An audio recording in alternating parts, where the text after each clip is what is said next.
Hello everyone, hope you all are doing well. So today we are going to do the next question of Haba Agriculture Optional Answer Writing Practice Series. जो हमारी agriculture optional answer writing practice series चल रही है उसके next question को आज हम लोग करने वाले हैं.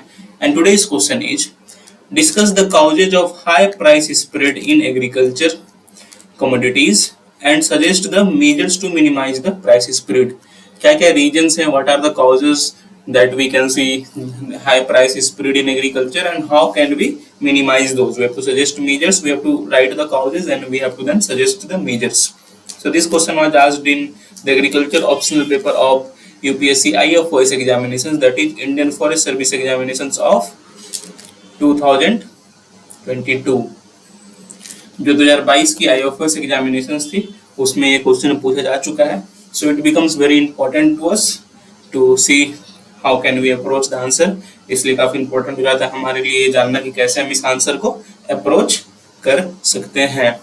So let's see how can we approach the answer. And this types of questions have been आज प्रीवियसली ऑल्सो. अगर आप ऐसे क्वेश्चंस देखो कि क्यों प्राइस स्प्रेड होता है, मेजर्स वगैरह, प्राइस की प्रोस्पेक्टिव से देखो तो एमएसपी वगैरह पे, प्राइस स्प्रेड वगैरह पे प्रीवियसली क्वेश्चंस पूछा जा चुका है. So it becomes very important for us. So let's see how we approach. So first of all, we all know that all agricultural commodities, most of the agricultural commodities are the basic commodities, basic or you can say most important commodities, because agriculture is something related to food. और अगर आपकी और food जो it is the most basic requirement for a human being, और अगर food के prices में ही आपको ज्यादा अधिक स्प्रेड देखने को मिलेगा, राइस देखने को मिलेगा, तो it impacts a lot of people.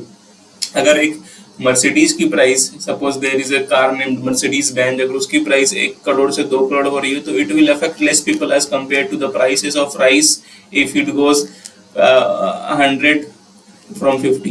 I am just giving an example. It will affect more people because it is one of the basic commodities, most important commodities, without which the survival, without which the living is very difficult. So that is why the price spread in agriculture commodities has to be tackled effectively. And so let's see what are the causes and how we can tackle it. What are the measures? First and foremost causes, especially this in Indian agriculture, is the case of middlemen. There are huge number of middlemen present in every stage of agriculture community marketing. अगर आप agriculture marketing को देखो तो हर एक stage में, मान के चलिए फार्मर्स अगर किसी चीज को 5 रुपए में भी दे रहा है तो क्योंकि हर एक स्टेज में middle man involve, that goes to the customer in 20 rupees 30 rupees. तो मिडिल मैन होने से 2-3 प्रॉब्लम है. फर्स्ट ऑफ ऑल तो there is rise in prices, price तो राइज हो रही है, rise in prices.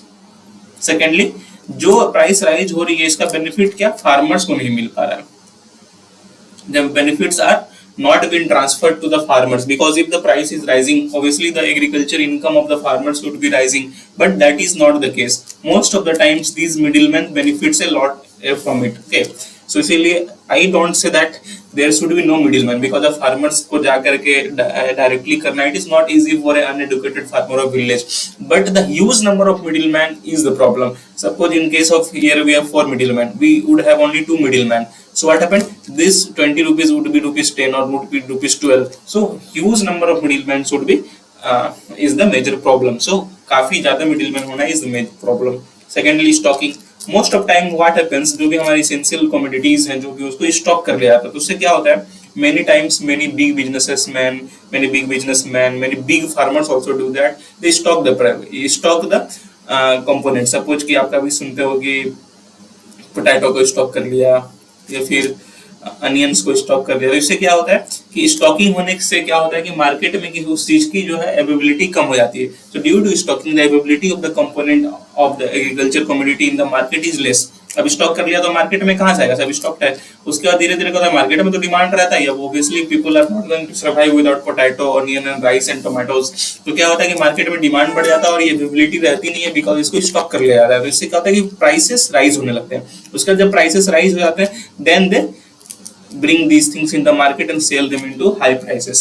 So stocking is the major problem. That is why अगर आप देखो तो government has essential commodities act to avoid these stockings and other things which is not rational. Irrational stocking वगैरह को avoid करने के लिए government has certain acts follow. Next one is the seasonal fluctuations. It is also one of the major causes because all the agriculture commodities are mostly seasonal. कोई खरीफ season में उग रहा है, कोई रबी सीजन में उग रहा है, कोई जैद सीजन में उग रहा है, तो इससे प्रॉब्लम्स क्या होती है? मान के चलो we have certain crop A which is grown in kharif season.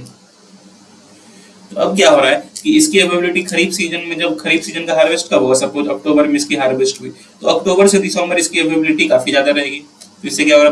Prices will be normal और lower. But what happens after some time when the market में जितने भी इसकी जो हार्वेस्ट थी वो खत्म हो जा रही है, तो इन ऑफ सीजन्स में क्या होगा? In off seasons when the availability is not of this crop, इसकी प्राइसेस काफी राइज होने लगेंगी. In the off seasons, you will see the rise of the prices of the commodity because agriculture is highly seasonal market. क्योंकि हर एक season में हर एक crop होते हैं, तो that is one another major problem. Logistics cost जो है वो हमारी काफी अधिक है when it comes to transportation cost, storage cost, it is high. अगर आप इंडिया को कंपेयर करो विद वेस्टर्न कंट्रीज, और लॉजिस्टिक कॉस्ट्स भी हाई है, जो ट्रांसपोर्टेशन स्टोरेज कॉस्ट्स भी हाई है. सेकेंडली इसमें वेस्टेजेस भी काफी अधिक है. ठीक है, हमारी लॉजिस्टिक्स को अगर आप कंपेयर करो western countries such as China, USA, तो you will see huge amount of wastage and the cost is also high. Also government has policies such as Gati Shakti logistics policy we have, so that we can cut down this logistics cost. अगर logistics cost cut होगी तो हमारी prices भी कम होगी. It is another problem. Market imperfections, market में transparency की कमी है. Many times people go to do bad practices to get huge income के लिए लोग मैनिपुलेट करते हैं प्रैक्टिसेस को. Transparency, we are lacking transparency, we are manipulating prices. So these are the market imperfections which are present in especially India. India में आपको काफी market imperfections देखने को मिल जाएंगे. ठीक है, so these are the major causes which are leading to the rise of agricultural price. ठीक है, एग्रीकल्चर के कमोडिटीज के जो प्राइस है इनके वजह से काफी बढ़ रहे हैं. And I hope you are able to understand all the things. Now let's see what are the measures. How can we curb this rising prices? कैसे हम इसको कम कर सकते हैं? First of all, direct marketing. तो in direct marketing we need to reduce the middleman as much as we can. जो middleman की संख्या है उसको हम लोग जितना कम करें. जैसे गवर्नमेंट ने भी इनाम का लाया, that is electronic national agriculture market. तो इसके थ्रू क्या कर सकते हैं हम लोग? डायरेक्टली ऑनलाइन अपने प्रोडक्ट्स को सेल कर सकते हैं. जो भी एग्रीकल्चरल प्रोडक्ट्स है उसको सेल कर सकते हैं टू कंज्यूमर. तो in direct marketing the farmers can directly sell the products to consumer, and the middleman will be a huge number of middleman will also present here, but the number will be very less. Okay, तो huge number of middleman will be reduced. and secondly यहाँ पे farmer को भी benefit अच्छा होगा क्योंकि तो middleman थोड़े ज्यादा जो फार्मर्स से लेके आते हैं. तो मिडिलमैन का रोल क्या होता है? फार्मर से जितने कम में ले लो और कंज्यूमर्स को जितने अधिक में बेच दो. ठीक है, अगर 10 रुपए की चीज तो फार्मर से 8 रुपए में लो, और अगर 20 रुपए में बेचना है तो कंज्यूमर्स को 25 रुपए में बेचो. तो इससे क्या हो रहा है? फार्मर्स को भी उसकी प्राइस रियलाइजेशन नहीं हो रही है और कंज्यूमर्स की भी जो है आपकी अधिक उनको पे करना पड़ रहा है. तो मिडिल मैन को जो भी specially those middle man which are into bad practices उनको एलिमिनेट करना काफी जरूरी है, so that we can reduce the prices.